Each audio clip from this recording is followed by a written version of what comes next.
NBA standings predictions. So if you watch this page, you already know I did a live stream giving my predictions for the West and the East. However, in the West, to be fair, I was not giving a concrete answer because the West is so tough and so loaded. I couldn't give like a clear answer on where I thought each team would go. So even though I gave kind of a list of teams, I was like, no, I gotta give an actual prediction. So this is the video for that. For the East, I'm not changing, what I put because I was pretty confident in that. So if you want to know what my Eastern Conference predictions are, make sure you go back and watch that live stream. The only thing I will confirm is that Cavs are going to be 5 and Bucks will be 7. But otherwise, on to the video. So at number 1 is the Thunder. In my live stream, I also had the Thunder at 1, but again, I wasn't confident in any of it because the West is so tough. However, the more I think about it, the more I'm like, I think it's the Thunder's number 1 spot to lose, so to speak. The team should only be better. Shea is literally entering or in his prime, and everybody else is just, growing and ascending. And then they also picked up Isaiah Hartenstein, which was a huge pickup in the offseason. And they also got Alex Caruso, which when I made that live stream, I forgot that they even got Alex Caruso. So even more so, OKC number 1. Number 2 is the Minnesota Timberwolves. So the Cat trade has shook up a lot of people.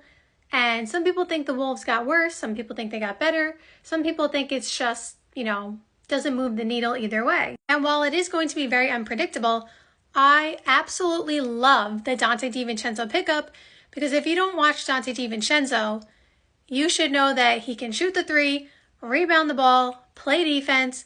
He can pass too. He can literally do a little bit of everything. And he's smart and he makes clutch baskets. So that is someone who's going to add so much value to this team. Like I said, when the trade went down, I personally think Julius Randle is a better fit than Cat was with Gobert. He still got 6th Man of the Year Naz Reid. Obviously, Anthony Edwards is still there.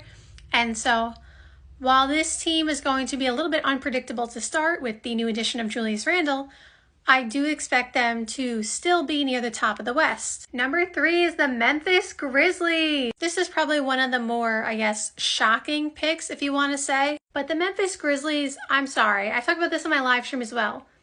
Whenever they have some kind of rough patch or a down season, and granted, I know they lost Steven Adams and Tyus Jones, who were really, really big for them. But my gut feeling just says Memphis Grizzlies have to be 3rd in the West.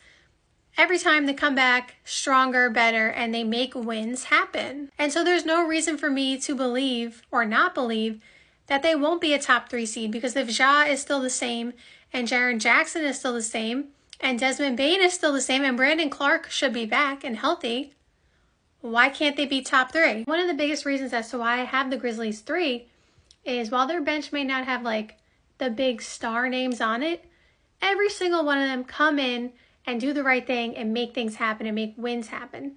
So their bench somehow is always loaded. So Grizzlies at 3. Number 4, we have the Golden State Warriors. Again, going back to my live stream, I talked about how I basically had a 3-way tie at the time for number 4. With the Warriors, with the Kings, and I believe I said the Grizzlies. And so after some more thought and just pondering, I came to the conclusion that the Warriors will be the number 4 seed. Why? Well, okay, Steph Curry, Draymond Green, enough said, right? However, I love their off-season moves. I have said this multiple times. Buddy Hield, D'Anthony Melton, Kyle Anderson. 3 super smart, super savvy veterans who know their role, do good things on the court, and they're not going to make too many mistakes. What the Warriors did is they kind of brought in more adults in the room, if that makes sense. So I know that sounds like a weird quote, but I feel like that's the quote they used to use about Andre Iguodala when he was on the Warriors. Correct me if I'm wrong. So I feel like that's where I got the quote from. So back on their championship days, they had Andre Iguodala and Sean Livingston and David West. And while I'm not saying that these 3 players are necessarily those 3 players that I just mentioned, they are, like I said, veteran players who know what they're doing. And that is part of what has made the Warriors championship, dynasty so successful. Combining these savvy veterans with the star in Steph Curry. And then obviously now we have Jonathan Kuminga. I've watched his page and I'm a fan of his.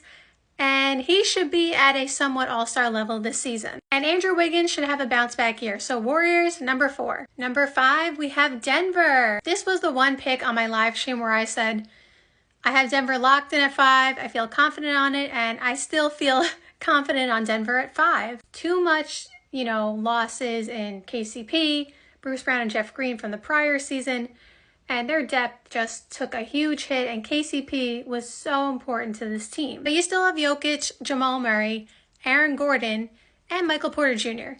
So that alone should be enough to, get them a bunch of wins. But I can't see them being a top 3 seed this season, especially not number 1 in my opinion. So that is why I have them basically middle of the pack at number 5. Number 6 is the Sacramento Kings. Like I said, I had them in a tie for number 4 with the Warriors and the Grizzlies from that live stream. And then the more I thought about it, I'm like, I do think that the Kings are going to have a bounce back season, because last year was not as good as the year prior. And I'm not even just talking about the hype, because obviously the hype when they made the playoffs for the first time in like 16 years is different than last year, but that's not what I'm talking about. The offense was better the year prior, and I believe, correct me if I'm wrong, De'Aaron Fox had some injuries last year. So last season didn't go as planned. I love the addition of DeMar DeRozan.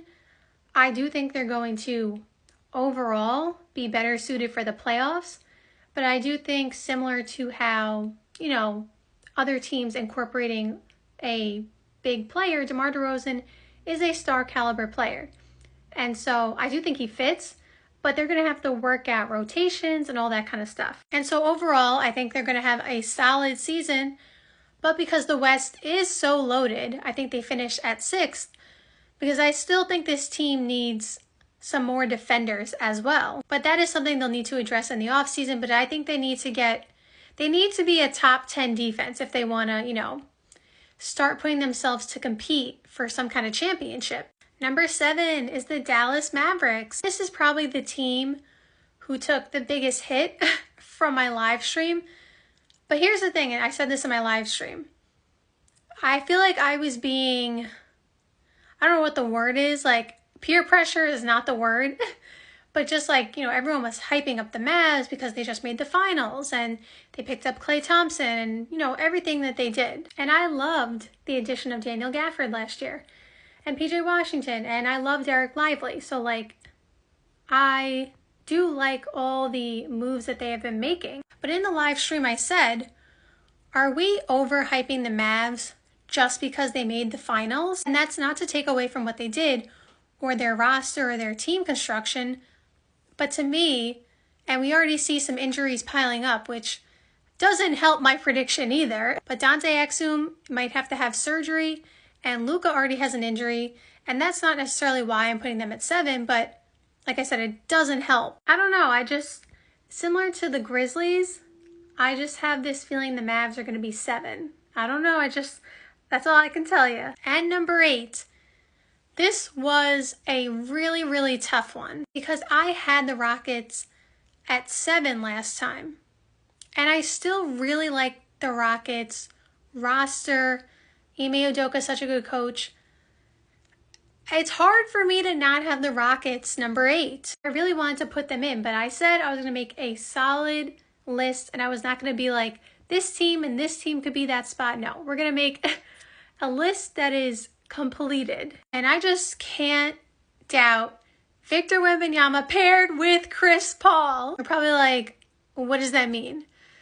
Every time that Chris Paul goes to a team, it's just without fail, a young team, an up-and-coming team, whatever it is, they make the playoffs. He did it with the Clippers. He did it with OKC. And Shea was on OKC at that time, if you don't remember. I can't say he's not going to do it with the Spurs. And Wemby is going to lead the way on offense and defense. I'm not saying CP3 is the leader of scoring. But that combination, they got to be the 8th seed.